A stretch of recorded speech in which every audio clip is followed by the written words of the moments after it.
Blue Protocol is an anime MMO action RPG, which sent me on a rampage of going after bad advertisement departments and clickbait journalism. As a YouTuber, I have the self-awareness of a broomstick, only to realize that all I've done was useless, and this game might end up being bad. So join me as I try to explain how publishing works, why Amazon is kinda bad, and what's this game.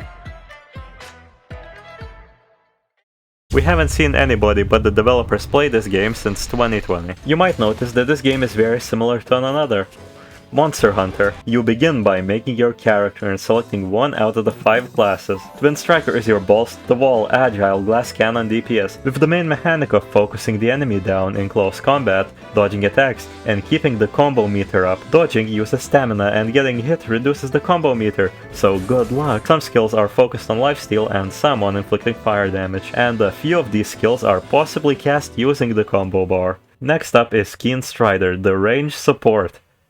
I'm sorry, what? Keen Strider can hit enemy weak points to deal extra damage. You slowly build up a class gauge which can be used to do an AoE heal. A lot of the skills are crowd control focused. Even the default ultimate is an attack that pulls enemies into a single spot. Blade Warden is your tank paladin character able to block attacks and counter. You have a shield bar which decreases every time you block and oh, shield gone. How does the shield regenerate besides you using your ultimate? I don't know. Your ultimate skill is a buff and a second bar that when you fill, you can use your ultimate again to buff players around you. Also, you have a special double jump when you're close to enemies. It is used to inflict bind. Damage dealing skills are often of the light element. Spellweaver is your range DPS with every skill being chargeable and a mana bar to manage. You can regain mana via left click or using a skill. For this class, most skills have no cooldown, so mana management will be your top priority. Even if almost every class has some sort of element application, for Spellweavers, that is the main focus. Use fire, use ice, use lightning, do a flip off of an approaching enemy, and summon a giant meteor. Foebreaker is your mid-range pseudo-tank. You have casings to manage, shooting your balls,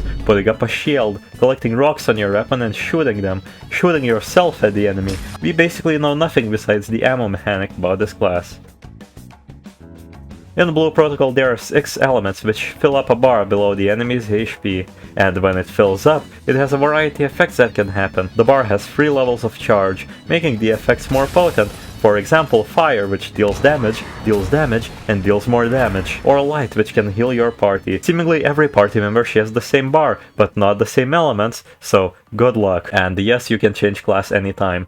Now, take what I said about roles and throw it in the bin, because this game's level of build variety is deranged. The developers have stated that they want most of the content to be clearable on your own. You could play a support Blade Warden with light application that can heal the entire team on a burst, or you can get cucked by someone applying fire, or you can spec into defense and never touch light skills. You could heal as a Keen Strider, or you could just focus on hitting weak spots and dealing damage. For this you have mouse attacks, 4 skill slots with 2 skills to choose from per slot, an ultimate attack, and 2 battle echo slots. Battle echoes are craftable skills from the monsters in the game. This all does not account for the fact that armor is just aesthetic. Your main way of upgrading stats besides leveling is your weapon, the upgrade slots on your weapon, and the craftable echoes that are just basically armor. All of this is done to travel around and commit murder in style. Complete quests, go fishing, beat dungeons, beat world bosses, collect materials, do the silly tower challenge, and do raids. The world is your oyster, and oh boy is it a world.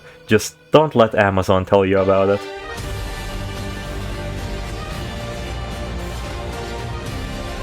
You're an amnesiac in a world where an entity has the power to cause an apocalypse. It's known as the Yellowstone supervolcano. You are thrown into a long-lasting conflict of political debates about wiping the world so the strong survive and global warming but time-related. But if you've seen any of the English trailers after the Game Awards announcement, you'd probably have no idea about this, because Amazon Games sucks at advertisement. Blue Protocol got its beta at a perfect time, a little before and after Genshin Impact's closed beta too. So if you were a content creator looking at incoming hype to jump on, anime-looking graphics and action combat was all that was required. And of course because of that, the game got a lot of attention. And Amazon took that and did nothing with it. Let's talk a little about publishing. Publishers are often a good way to get your game out there. Some even go out of their way to help you with development, localization, and other things. The cons to this are, of course, their conditions and requirements. Why are these separate? Well, laws exist, even if at times it may not look like it. For example, Blue Archive isn't available in Belgium, Slovakia and the Netherlands. For gambling. Not the sexualization of minors. So often more than not, to not spend millions and months making region-locked content, publishers hand down a list of demands. Following Amazon Games' tendencies on this, we can expect that the game won't be available in most of the Southeast Asian countries.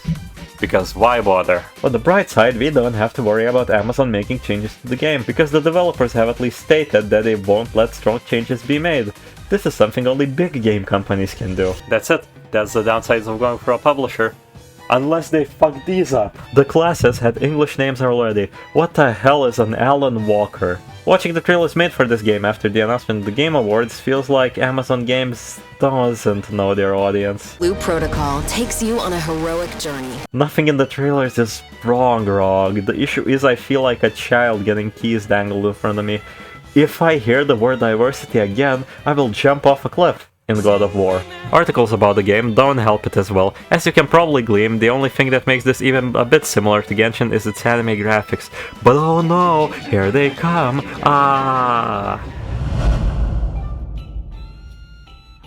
One of the most integral mechanics in Blue Protocol is crafting. Your armor in game will be purely aesthetic, but everything from battle echoes to your weapon is crafted. You gain materials by collecting them in the wild, beating monsters, beating dungeons and raids. You get free tickets per day that let you earn extra rewards from dungeons, and you can save up to 10 of them. Or purchase some more. By the way, everything craftable has RNG. The amount of weapon plug slots. Random. Will the weapon have its unique skill? Random. Will the weapon have an extra stat up? Random. This all equates to a 0.16 chance to get a perfect weapon, not accounting for the unknown great success chance. To understand how bad this is, I asked my MMORPG friend.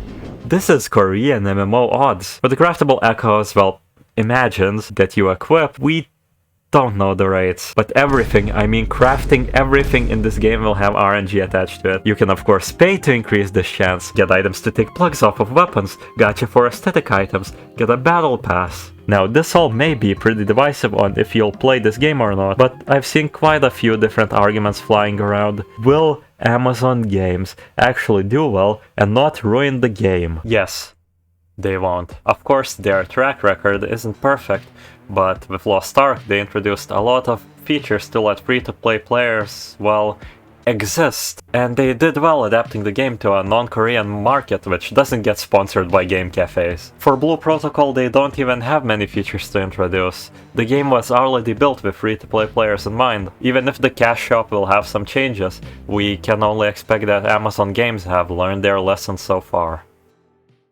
After all of this, it's still easy to say why there's so many mixed outlooks about the game. I mean, it is pretty pay to win. Plus, it's been 5 years since the game has been announced. A lot of the key audience just grew out of it, or even aren't here anymore. It's easy in the light of all the news, the well-justified delay because troubleshooting netcode is a bitch, to be disappointed or feel like you don't want to give the game a try. I spend a lot of time on the internet, more than I would like to admit, watching other people's videos, and sometimes even thinking that, hey, that could be me. I could be pulling up anime I already intended to watch and react to it. Possibly even have enough money to prove to people around me that creative work is worth doing. While researching this video, one of the first spots I revisited was a channel that stopped posting long ago. Cryfu. And it felt different. The way he understood immersion and the way he showed this footage, sometimes talking over it to explain something, but letting things sit, letting the viewers themselves get immersed in it. It wasn't this pitiable feeling I've been feeling for a while. It was calming.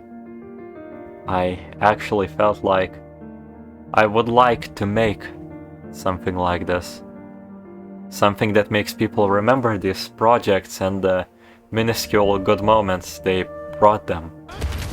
If I take another hit, I am dying.